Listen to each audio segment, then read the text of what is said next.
More if I name any come more but cleansing of your aura. You are aligning with your spirit so that your aura will be clear.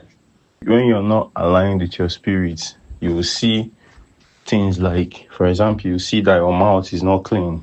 Like if you dream, you might see that your clothes are dirty or smelly.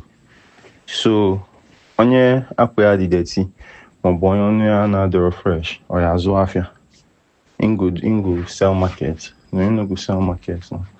So for the person where in grace and in destiny has been stolen, you know what I'm saying?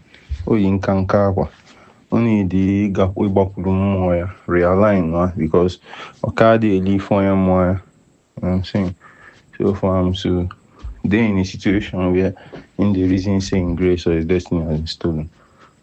Or unallowed. You know what I'm saying? Okay, we're dealing with here. So only they realign with more. Nekwanzu Obiocha Kaiji